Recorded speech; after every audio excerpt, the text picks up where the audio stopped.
皆さん、こんにちは。アイレポ AD のあっちゃんです。おっさんがヒーヒー学ぶ手ならヒー。今回はクリップ編集です。動画の編集といえば、まずはクリップ編集ですよね。撮影した動画の不要部分を削除する作業です。プレミアでは、とても簡単に編集できる上に、便利なツール、ショートカットも用意されています。動画をカットするには、レーザーツールを使います。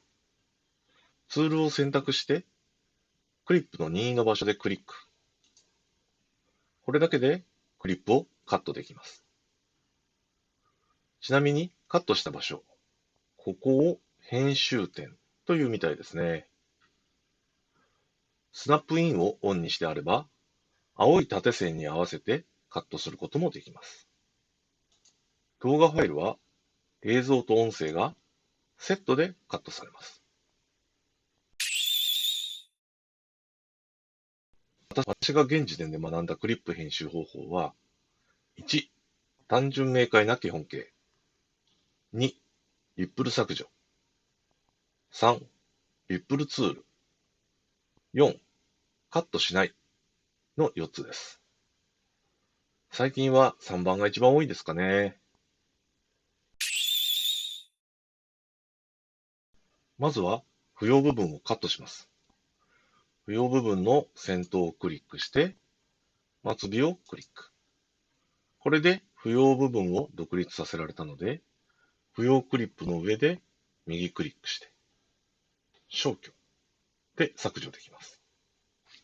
選択ツールへ切り替えてから、後ろのクリップを移動して、前のクリップにつなげれば完了。直感的でわかりやすいですね。リップル削除は一手間減らしてくれます。不要部分をカットしたら、不要クリップの上で右クリック。メニューの中からリップル削除を選んでやれば、後ろのクリップが前へ詰められます。不要クリップだけでなくて、その時間ごと削除してくれるので、以降のクリップすべてを前へ詰めてくれます。リップルツールはさらに一手間減らしてくれます。まずは不要部分の先端をカットします。そこでリップルツールに切り替えて、不要部分の先端にカーソルを合わせると、カーソルの形状が変わります。この状態で不要部分先端を不要部分末尾までドラッグ&ドロップするだけ。これで不要部分を削除した上に、後ろのクリップをすべて詰めてくれます。超便利ですね。不要部分の末尾をカットしても同じことができます。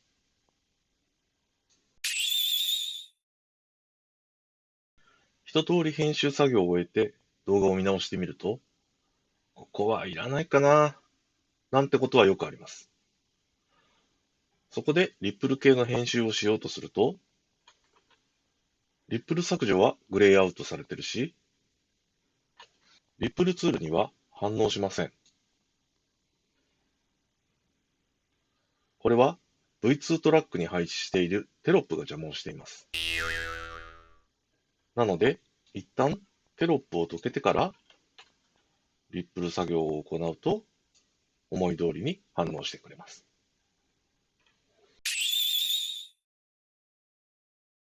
編集メニューからキーボードショートカットを選択するとわかるんですけども、レーザーツールには C、選択ツールには V、リップルツールには B、クリップ削除には Delete というショートカットが登録されています。こちらを利用すると作業効率が格段に上がります。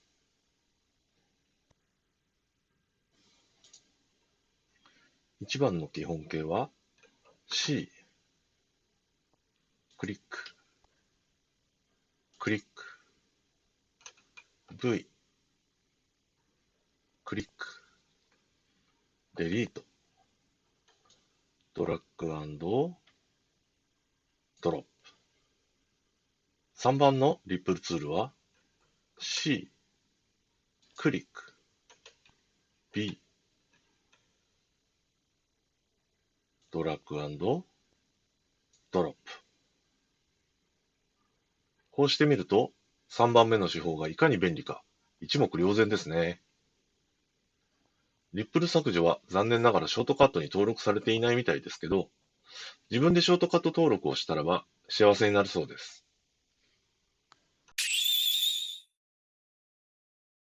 カットをしないで編集することも可能です。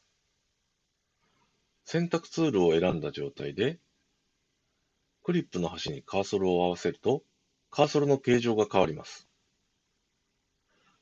この状態でドラッグ&ドロップしてやることで、動画の長さを調節できます。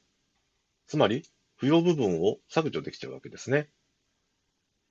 いや、後ろにも必要なとこはあるんだけど、という場合は、同じ動画ファイルをもう一つ配置してやります。そして、また必要な部分だけが見えるように、長さを調節してやります。これを繰り返せば、思い通りの動画が出来上がります。